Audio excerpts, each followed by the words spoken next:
Welcome everyone to the Eye for an Eye channel. This is what's really great about the website. People share a lot of great information, and a lot of the times it just ends up working out where I'm working on something and then it really kind of ties in. So I could use that information and share it in my videos so that other people can see it. So I want to thank the people on the website.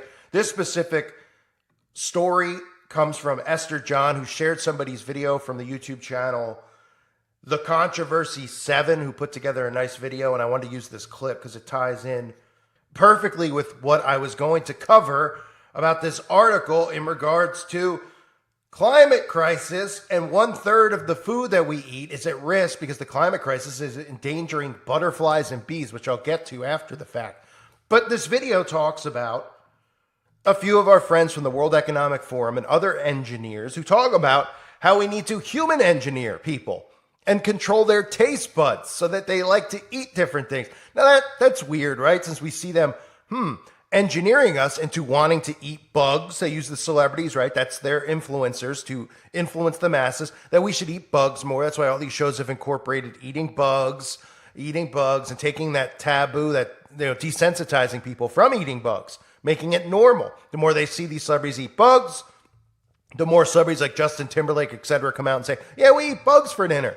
The more normal it becomes, and then people will be like, oh yeah, I'll eat a caterpillar, instead of being like, oh, I wouldn't eat that. What are you, sick? Are you gross? And this is part of what they want to do. Now, the Bible talks about in 1 Timothy chapter 4, verse 3, they will prohibit marriage and require abstinence from certain foods that God has created to be received with thanksgiving by those who believe and know the truth. And a lot of foods will be forbidden. And we're seeing that as part of the climate change agenda. We're also going to see a massive push towards cannibalism, which I've talked about. But let's take a listen from the video again, which is by the channel The Controversy 7. The video is called Huge Diabolical Plan to Change People's Taste Buds, where you have Klaus Schwab and company talking about how if people aren't going to just stop eating meat, well, we're going to use human engineering to get them to stop. I mean, you are really changing human beings. I'm talking about being able to remove certain genes or mutations from the entire, human species. I think a challenge is to figure out, how do we do that globally? How do we do that ethically? How do we do that fairly? You could change genes to influence our brains and our behavior. Is that correct or not? Only if I knew which genes to change. It's a fusion of the physical, the digital, and the biological world. It's brain research, nanotechnology, and I could go on and on. It's changing not only what we are doing, it's changing who we are. People eat too much meat, right? And if they were to cut down on their consumption on meat, then it would actually really help the planet. But people are not willing to give up meat. We can use human engineering to make it the case that we're intolerant to certain kinds of meat. We can use human engineering to make it the case that we're intolerant to certain kinds of meat. Oh, wow. Well, it's no surprise, because what techniques are they using to do human engineering? Well, for starters, they're using mind control, the easiest one for them to use, because all they need to do is continually use repetition and just keep putting it in a pattern over and over and over again to convince people what's right from wrong, which is really an inversion, because good is now evil and evil is now good. This is all done through mind control. But another way they're going to do it is through being able to edit, doing gene editing, changing who humans are and what humans are. I wonder how they're going to do that. Wink, wink. Can't go into further detail here. But obviously on the website, we talk more about that over there. We hear Klaus Schwab talk about it. It's not just going to change, the things you like. It's going to change you, because literally gene editing is going to change you. And through gene editing, they're going to be able to control what you eat and what you don't eat, what your taste buds like and don't like. So suddenly things that are normal foods and healthy for you, like broccoli or watermelon, are going to be considered bad. Not only are they going to be considered bad, your taste buds are going to tell you they taste gross, but your taste buds are going to tell you that bugs that are covered in parasites, like worms and spiders, taste good, right? And that's what is going on here. It's pure insanity. You could pretty much, like I said recently in a video, tie anything you want into climate change, and these suckers will believe it. It's really amazing. Like, you could tell them anything. I mean, what's next? Erectile dysfunction tied into climate change? I wouldn't be surprised.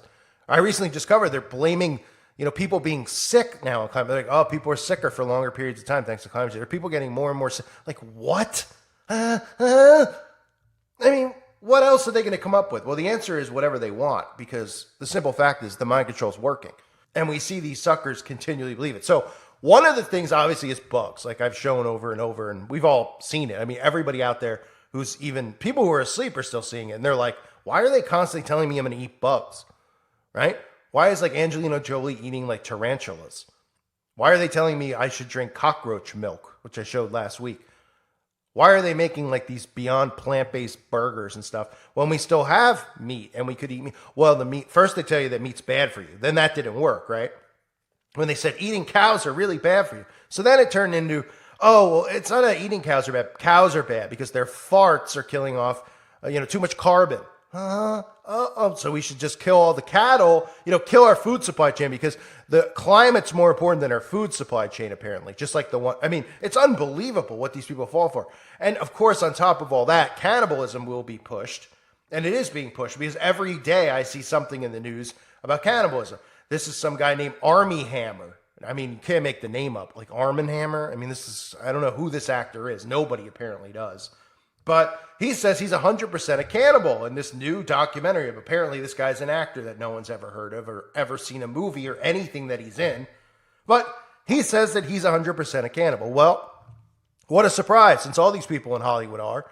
And they're going to normalize that stuff. Now, how do they do it? Well, just like you heard that guy say, they'll use human engineering. They'll use mind manipulation, you do gene editing, do all these things to control people's taste buds. And they'll tell you that eating humans is healthy for you, so you should try it. Then they'll tell you things like this, that 1/3 of the food that we eat is at risk because the climate crisis is endangering butterflies and bees. Oh my goodness. Well, we don't want to endanger the butterfly, the monarch butterfly, do we? We might as well burn all our crops if we're going to endanger the butterfly. Don't worry about the human species. Don't worry about us. We don't need food or water. We'll get rid of all the food that we have. We'll light it all on fire because it's getting too hot out, right?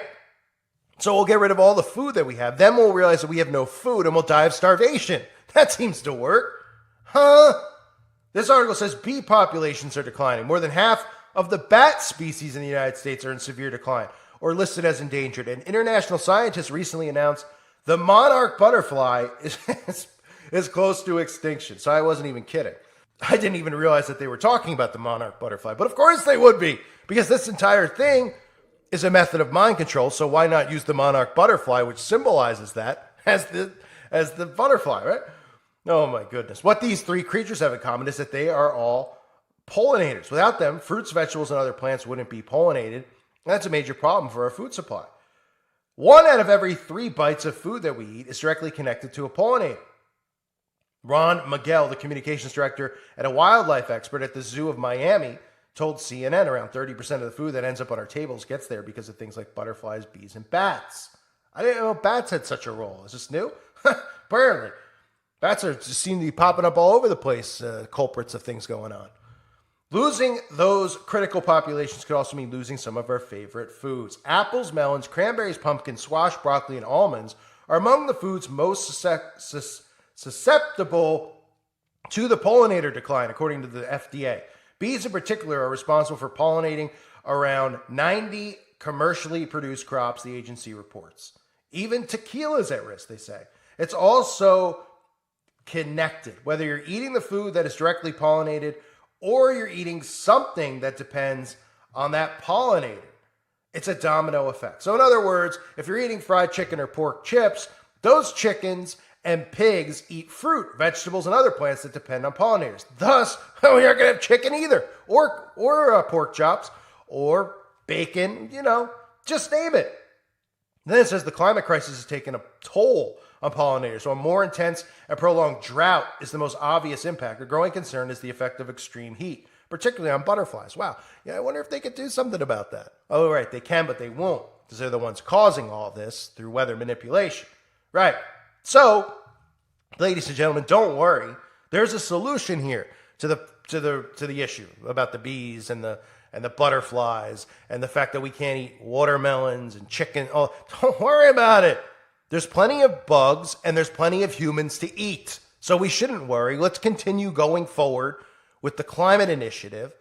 And, this is saying, look, that this is happening from the climate, but in reality, they're the ones who are causing the droughts. They're the ones who are causing the famine. They're the ones who are causing all the farmers to burn their crops. They're the ones who conveniently are torching all the manufacturing plants. They're the ones who are conveniently throwing baby formula in garbage cans. If you haven't seen that, I'll probably cover it on the website. I mean, these are all the things that they're doing, but they tell us that it's all from the climate. So we'll prepare, as they're doing through human engineering. They're constantly showing us all of these things of alternative foods, not just their Soylent Green burgers and things like that, but also through bugs, and also, like your mother or father or brother or sister, somebody passes away. Might as well eat them, right? I mean, it's expensive to have a funeral, right? They'll tell us. I mean, you can see where this is going. And people are like, it's never going to go there. They tell me that all the time. Where we are now, with people cutting off their willies, saying that years ago, people were like, that is never going to be normal. Now, not only normalized, taught in schools. Yeah. Insanity continues to reign here in America. So if you label it with climate change, don't worry about it. It means that it's not real. I mean, it means that it's real and it's something from the climate. So we should all just starve. We shouldn't eat. We shouldn't drink water because our great-great-grandchildren who would never be born, because none of us are going to be able to procreate from all the stuff they're doing to everybody anyway. On top of that, nobody's going to be able to procreate because everybody's just going to be dying from starvation. But we're not going to worry about that. The least of our concern is food and water. The only thing that we need to survive, air, food, water, right? Why worry about those? Let's just worry about these other things so that we could end up with no food because we've torched it all and we've thrown it all away and et cetera, et cetera. Then we can look around and go, where's the food shortage? But thankfully there's insects and there's our Soylent product, which is really people.